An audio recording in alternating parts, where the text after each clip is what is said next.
Breaking news Krishna జలాల విషయంలో తెలుగు రాష్ట్రాలకు కేఆర్ఎంబీ దిశానిర్దేశం చేసింది. శ్రీశైలం నాగార్జున సాగర్లో ఉన్న నీటిని రెండు రాష్ట్రాలు సామరస్యపూర్వకంగా పంచుకోవాలని సూచించింది. 63 టీఎంసీలు కావాలని తెలంగాణ, 55 టీఎంసీలు కావాలని ఏపీ అడగ్గా రెండు ప్రాజెక్టుల్లో కలిపి 70 టీఎంసీల నీళ్లున్నాయని వాటిని వేసవి దాకా పొదుపుగా వాడుకోవాలని కేఆర్ఎంబీ సూచించింది. నీళ్లు వృధా కాకుండా అవసరాన్ని బట్టి వాడుకోవాలని చెప్పింది. ప్రతి 15 రోజులకోసారి సమావేశమై ఎవరికి ఎంత నీరు అవసరముందో చెప్పాలని కేఆర్ఎంబీ సూచించింది. వచ్చే 15 రోజులు నీటికి ఎక్కువ డిమాండ్ ఉంటుంది కాబట్టి తాగునీటికి తొలి ప్రాధాన్యం ఇవ్వాలని కేఆర్ఎంబీ నిర్ణయించింది. ఇకపై తమ నిర్ణయం మేరకే నీటి విడుదలుంటుందని స్పష్టం చేసింది. నీటి పంపకాలపై కేఆర్ఎంబీ త్వరలో మినిట్స్ విడుదల చేయనుంది.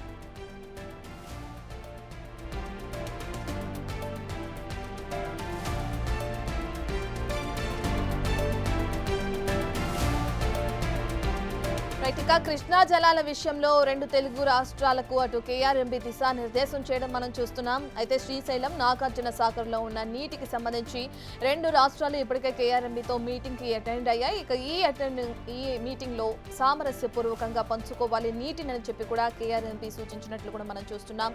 63 టీఎంసీలు కావాలని ఇటు తెలంగాణ, 55 టీఎంసీలు కావాలని అటు ఏపీ కేఆర్ఎంబీని విజ్ఞప్తి చేయడం అడగడం కూడా మనం చూస్తున్నాం. అయితే ప్రస్తుతం ప్రాజెక్టుల్లో రెండిట్లో కలిపి 70 టీఎంసీల నీళ్లున్నాయని వాటిని ఈ వేసవి వరకు కూడా పొదుపుగా వాడుకోవాలని కేఆర్ఎంబీ ఇరు రాష్ట్రాలకి సూచించింది.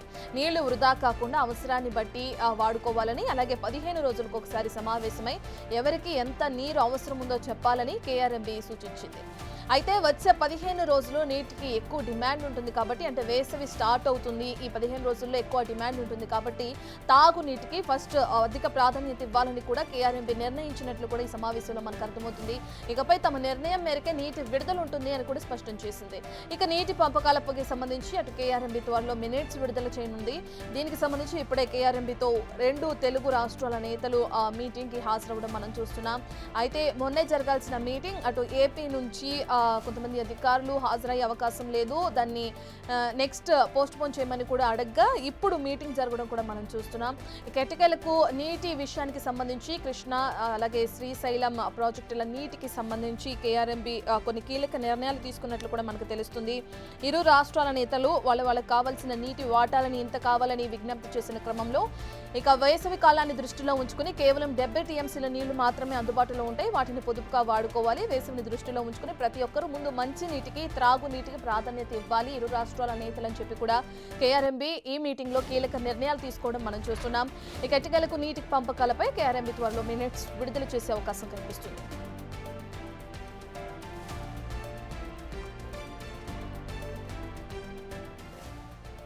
కేఆర్ఎంబీ మీటింగ్ లోని తీసుకున్న నిర్ణయాలకు సంబంధించిన పూర్తి డీటెయిల్స్ అందించడానికి మా ప్రతినిధి వాసు లైవ్ లో జాయిన్ అవుతున్నారు. రైట్ వాసు.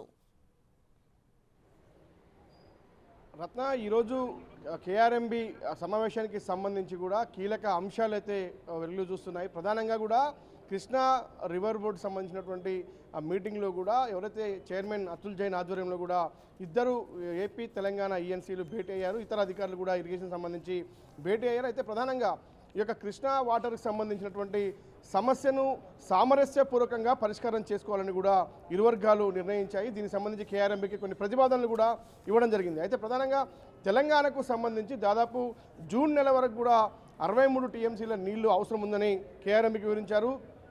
ఇక ఏపీ అధికారులు అయితే 55 టీఎంసీల నీటి అవసరం మాకు ఉంటుందని కూడా వివరించారు. అయితే ఇప్పుడు తాగు నీళ్ళకు సంబంధించి కూడా దాదాపు 118 టీఎంసీల నీళ్లు కావాలని కూడా ఇరు రాష్ట్ర ప్రభుత్వాలు కోరుతున్న నేపథ్యంలో, కానీ నాగార్జున సాగర్ శ్రీశైలానికి సంబంధించి కేవలం 70 టీఎంసీల నీళ్లు మాత్రమే నిల్వ ఉన్న పరిస్థితి కాబట్టి ఉన్న నీటిని చాలా పొదుపుగా వృధా చేయకుండా వాడుకోవాలని కూడా ఇప్పటికైతే కేఆర్ఎంబీ ఒక తీర్మానం చేశారు. అధికారులంతా కూర్చొని కూడా మాట్లాడారు. సామరస్యపూర్వకంగా సమస్యని పరిష్కారం చేసుకోవాలి. ఎందుకంటే ఇరు రాష్ట్రాలకు కూడా సాగునీరు, ఇప్పుడు ఏదైతే రబీ పంటకు సంబంధించినటువంటి సాగునీరుతో పాటు రేపు రాబోయేటువంటి ఏప్రిల్, మే, జూన్కి సంబంధించి తాగునీటి అవసరాలు కూడా చాలా కీలకం కాబట్టి ఖచ్చితంగా కూడా ఇద్దరు కూడా, ఎందుకంటే ప్రధానంగా ఇప్పుడు చూసినట్టయితే నాగార్జున సాగర్ నుంచి ఏపీకి సంబంధించి దాదాపు ప్రతిరోజు 10,000 క్యూసెక్ల నీరు అక్రమంగా తీసుకెళ్తున్నారు, నిబంధనలు ఉల్లంఘిస్తున్నారని తెలంగాణ అధికారులు ఫిర్యాదు చేస్తే దాన్ని ఈ నెల 24 నుంచి కూడా 7,000 క్యూసెక్లకు దాదాపు 7,000 క్యూసెక్లకు తగ్గిస్తూ కూడా నిర్ణయం తీసుకున్నారు. గత 24 తారీఖు నుంచి కూడా 7,000 క్యూసెక్లు మాత్రమే కుడి కాలువకు పోతుంది. ఇక ఎడమ కాలువకు సంబంధించి నాగార్జున సాగర్ నుంచి 9,000 క్యూసెక్ల నీరైతే ప్రస్తుతానికి అయితే పోతుంది. అయితే ఈ రాబోయే 15 రోజులు ఏదైతే ఉందో పంటలకు సంబంధించి చాలా క్రూషియల్గా ఉంటుంది. చాలా నీటి ఎద్దటి ఉండే అవకాశం ఉంది కాబట్టి చాలా పొదుపుగా నీటిని వాడుకోవాలని కూడా ఇరు రాష్ట్రాలకు కూడా ఏదైతే ఈ యొక్క కేఆర్ఎంబీ చైర్మన్ కూడా సూచించినట్టుగా తెలుస్తూ ఉంది. అయితే ప్రస్తుతం ఈ ఇద్దరు అధికారులు ఇచ్చినటువంటి ఏదైతే నివేదికలు ఉన్నాయో ఆ నివేదికలను బట్టి ఉన్నటువంటి నీటిని బట్టి ప్రాజెక్టులో ఎంత నీరుంది, దానికి సంబంధించి ఏ రాష్ట్రాలకు ఎంత అవసరం ఉంది కూడా కేఆర్ఎంబీ నిర్ణయించబోతుంది. దీనికి సంబంధించి త్వరలోనే ఒక దీనికి సంబంధించిన మినిట్స్ కూడా విడుదల చేసే అవకాశం కనిపిస్తూ ఉంది. అయితే ప్రతి 15 రోజులకు ఒకసారి కూడా ఇరు రాష్ట్రాల ఈఎన్సీలకు సంబంధించి కేఆర్ఎంబీ మీటింగ్ నిర్వహించాలి. ప్రతి 15 రోజులకు ఒకసారి కూడా ఏదైతే నీటి అవసరానికి సంబంధించినటువంటి నీటి విడుదల గురించి కూడా ఇరు రాష్ట్ర అధికారులు కూడా కేఆర్ఎంబీ మీటింగ్ని ఏర్పాటు చేసుకొని కూడా సామరస్యపూర్వకంగా ఈ యొక్క సమస్యను పరిష్కారం చేసుకోవాలంటూ కూడా ఒక తీర్మానం చేశారు. దీనికి సంబంధించి ఒక కీలక నిర్ణయం ఎవరికి ఏ ప్రాజెక్టు ద్వారా ఎన్ని నీళ్లు విడుదల చేయాలని కేఆర్ఎంబీ నిర్ణయిస్తుంది. అది ఈ రోజు లేదా రేపు ఒక ప్రకటన విడుదల చేస్తూ కూడా మినిట్స్ రూపంలో కూడా ఒక తీర్మానం చేయబోతుంది. ఒక ఆర్డర్ పద్ధతిలో నీటి విడుదలకు సంబంధించినటువంటి సూచన కూడా ప్రస్తుతం కేఆర్ఎంబీ చేయబోతుంది. మొత్తానికైతే ఏపీ తెలంగాణ కృష్ణా నీటి పరిష్కారం ఏదైతే ఉందో దాదాపుగా ఒక దశకు చేరిందని చెప్పాలి. ఖచ్చితంగా కూడా ఇరు రాష్ట్ర అధికారులు కూడా సామరస్యపూర్వకంగా ఈ సమస్యను పరిష్కరించేందుకు సిద్ధమయ్యారు కాబట్టి కేఆర్ఎంబీ ఒక ప్రకటన త్వరలోనే చేయబోతుంది. ఇకపై నాగార్జున సాగర్ శ్రీశైలానికి సంబంధించి కుడి ఎడమ కాలువలకు ఎవరెవరికి ఎంత నీళ్లు ఇవ్వాలి, ఎంత సాగు కోసం ఎంత, తాగు కోసం ఎంత అన్న అంశానికి సంబంధించి కేఆర్ఎంబీ మాత్రం ఈ రోజు రాత్రి లేదంటే రేపు ఇరు రాష్ట్రాలకు సంబంధించి ఒక కీలక ప్రకటన చేసే అవకాశం అయితే కనిపిస్తా ఉంది. రైట్ వాసు, ఇప్పుడు మనం చూస్తున్నాం కేవలం 70 టీఎంసీల నీళ్లు మాత్రమే ఉన్నాయి 2 ప్రాజెక్టుల్లో కలిపి. వాటినే వాడుకోవాలి వేసవి దాకా పొదుపుగా అని చెప్పి కేఆర్ఎంబీ సూచించడం మనం చూస్తున్నాం. అయితే ప్రతి సంవత్సరం వేసవిలో ఎంతవరకు నీటి వాటాలనేవి కేటాయిస్తుంది కేఆర్ఎంబీ అటు 2 తెలుగు రాష్ట్రాలకి సంబంధించి? ఈ సంవత్సరం అంటే ఈ వేసవిలో తగ్గనాయా అనుకోవచ్చు అంటారా? 70 టీఎంసీలే అంటే ఇప్పటికి తగ్గించింది అని చెప్పుకోవచ్చా, పెరిగినాయి అని చెప్పుకోవచ్చు అంటారా? కూడా ప్రతిసారి అంటే వేసవి ఈసారి ముందే వచ్చింది. దాదాపు అంటే మార్చి నుంచి నీటి ఎదుటి కనిపిస్తుంది. కానీ ఈసారి ఆ ప్రాజెక్టుల్లో నీరు కేవలం 70 టీఎంసీలే ఉన్నటువంటి నేపథ్యంలో కూడా ఏ విధంగా ఇరు రాష్ట్రాలకు నీటి అవసరం ఉంది, ఎన్ని పంటలు ఉన్నాయి, ఆ పంటలకు సంబంధించి నీటి ఏ విధంగా విడుదల చేయాలి, ఎందుకంటే సాగు కూడా పెరిగినటువంటి పరిస్థితి కనిపిస్తూ ఉంది ఇరు రాష్ట్రాలకు సంబంధించి కూడా. కాబట్టి ఆ సాగుకు తగ్గట్టుగా ఇంకొక 15 రోజుల పాటు నీటిని సర్దుబాటు చేసి ఆ తర్వాత హైదరాబాద్తో పాటు ఇతర జిల్లాల్లో నాగార్జున సాగర్ నుంచి వచ్చేటువంటి తాగునీరుకు సంబంధించి ప్రధానంగా కేవలం ఇరు రాష్ట్రాలకు సంబంధించి తాగునీటికి మాత్రమే మొదటగా ప్రాధాన్యత ఇవ్వాలి, ఆ తర్వాతే సాగునీరు గురించి ఆలోచించాలని ప్రస్తుతమైతే కేఆర్ఎంబీ సమావేశంలో అధికారులు ఇద్దరు కూడా నిర్ణయం తీసుకున్నారు. ఇరు రాష్ట్రాల అధికారులు కూడా కేవలం తాగునీటికి ప్రియారిటీ ఇవ్వాలంటూ కూడా వాళ్ళకు నిర్ణయం తీసుకున్నారు. ఈ 15 రోజులు దాదాపుగా చాలా పొదుపుగా నీటిని పంటల కోసం వదులుతారు. ఆ తర్వాత కేవలం తాగునీటి అవసరాల కోసం ఎవరు ఎన్ని వాడుకోవాలి, ప్రతి 15 రోజులకు ఒకసారి కూడా భేటీ కావాలి అన్న అంశాన్ని కేఆర్ఎంబీ డిసైడ్ చేసింది. దీనికి సంబంధించి ఒక సిస్టమేటిక్గా ఒక పద్ధతి ప్రకారం కూడా ఒక ప్రకటన విడుదల చేసే అవకాశం ఉంది. ఎందుకంటే ఇప్పటికే ఏపీ అధికంగా నీళ్లు వాడుతున్న నేపథ్యంలో కూడా నాగార్జున సాగర్ నుంచి వెళ్ళేటువంటి నీటిని కట్టడి చేయడం జరిగింది. శ్రీశైలం నుంచి కూడా చూస్తున్నట్టు ఇప్పటికే శ్రీశైలంతో పాటు మరో ప్రాజెక్టుకు సంబంధించినటువంటి వ్యవహారంలో కేవలం కల్వకుర్తి శ్రీశైలానికి సంబంధించి 2,400 క్యూసెక్కులు మాత్రమే ఇప్పుడు తరలి వెళ్తున్నటువంటి పరిస్థితి కనిపిస్తోంది. నాగార్జున సాగర్ నుంచి 7,000 మాత్రమే వెళ్తున్న పరిస్థితి. కాబట్టి ఇవి ఇంకా తగ్గించే అవకాశం కూడా కనిపిస్తూ ఉంది.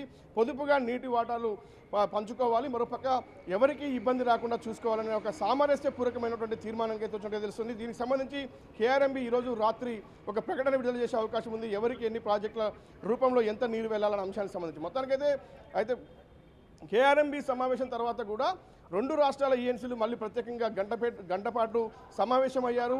ఎలాంటి నిర్ణయాలు తీసుకోవాలి, ఏ విధంగా సమస్య పరిష్కారం చేసుకోవాలి, ఎందుకంటే రాబోయేటువంటి చాలా 15 రోజులు కూడా క్రూషియల్గా ఉంటుంది.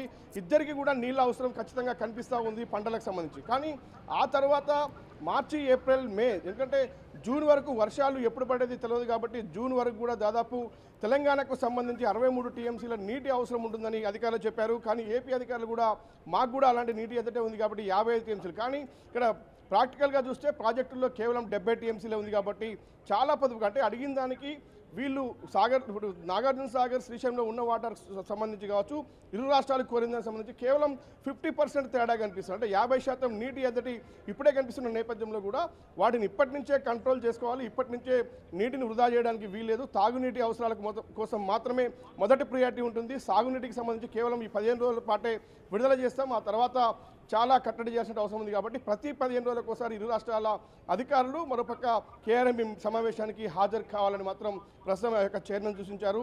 ఇక ఈ రోజు ఇచ్చేటువంటి ప్రకటన ఆధారంగానే ఏ ప్రాజెక్టు ద్వారా ఏ రాష్ట్రానికి ఎంత వాటర్ వెళ్ళాలనేది మాత్రం డిసైడ్ కాబోతా ఉంది. Right, thank you Vasu.